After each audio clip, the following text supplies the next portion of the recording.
Coaching centre Kotananduru మీ పిల్లల బంగారు భవిష్యత్తుకు భరోసా ఇచ్చే ఏకైక సంస్థ మన ఏవిఎం కోచింగ్ సెంటర్ కోటనందూరు. అతి త్వరలో న్యూ బ్యాచ్లు TET plus DSC, EAMCET, POLYCET, APRJC, Sainik, Navodaya. AVM coaching centre Kotananduru. Kakinada జిల్లా తూరు నియోజకవర్గం తూరు మండలం టి వెంకటాపురం గ్రామంలో Sri Viveka English medium school నందు సంక్రాంతి సంబరాలు అత్యంత వైభవంగా నిర్వహించారు. సంక్రాంతి సంబరాలలో హరిదాసుల వేషధారణలు, వెంకరెద్దుల నృత్యాలు, భోగి మంటలు, డూడు బసవన్నల పాటలు, పోరాటాలు ఇలా అనేక రకాల వేషధారణలతో అంతరించిపోతున్న సాంస్కృతిక సంప్రదాయాలను వెలికి తీసి పిల్లలకు తెలియపరచడమే శ్రీ వివేక లక్ష్యమని కరెస్పాండెంట్ మరియు అకాడమిక్ డైరెక్టర్ తెలిపారు. ఈ సంక్రాంతి సంబరాలు విద్యార్థుల తల్లిదండ్రులను ఎంతగానో ఆకర్షించాయి. ఈ సంక్రాంతి సంబరాల వల్ల పూర్వపు స్మృతులను గుర్తుకు చేసుకున్నారు.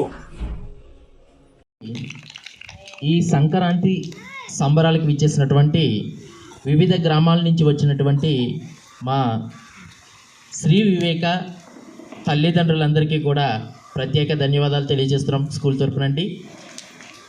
అయితే ఇప్పుడు ప్రతి ఒక్కరికి కూడా చాలా బిజీగా ఉన్నా సరే మా ఆహ్వానాన్ని మన్నించి ఇచ్చేసినటువంటి మీ అందరికీ కూడా మేము ప్రత్యేక ధన్యవాదాలు తెలియజేసుకుంటున్నాం. అయితే సంక్రాంతి సంబరాలు పెట్టడానికి మెయిన్ కారణం ఏంటంటే ప్రాచీన సంస్కృతిని అంతటినీ కూడా ఇప్పుడు మర్చిపోతున్నారు మన పిల్లలందరూ కూడా. మన తరం కూడా కొద్ది మర్చిపోయి ఉన్నాం.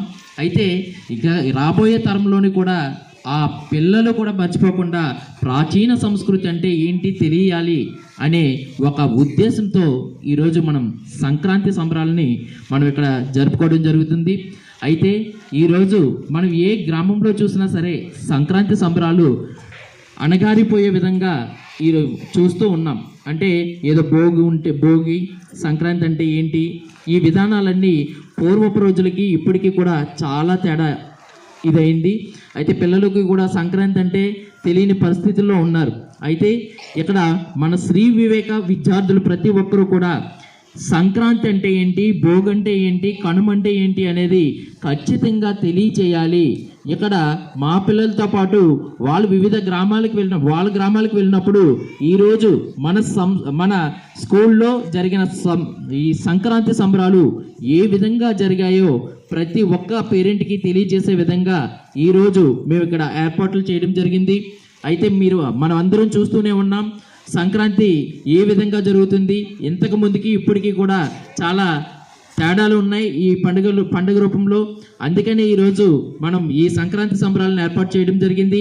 అయితే సంక్రాంతి అనేసరికి మనం పూర్వం ఎన్నో పిండి వంటకాలు రెడీ చేసి ఇచ్చేసేవాళ్ళం. ఆ వంటకాలని కూడా ఒకసారి మీ అందరికీ కూడా చూపించాలని శ్రీ వివేక అభిరుచులు అని సంక్రాంతి అభిరుచులు అని చెప్పి మేము ఇక్కడ డిస్ప్లే చేయడం జరిగిందండి. అయితే ఇప్పుడు చాలామంది ఆడవాళ్ళు అయితే ఇప్పుడు మిక్సీలు, గ్రైండర్లు ఇవన్నీ వచ్చిన తర్వాత పాత సంబంధించిన విధానాన్ని అంతటినీ కూడా మర్చిపోయారు. అయితే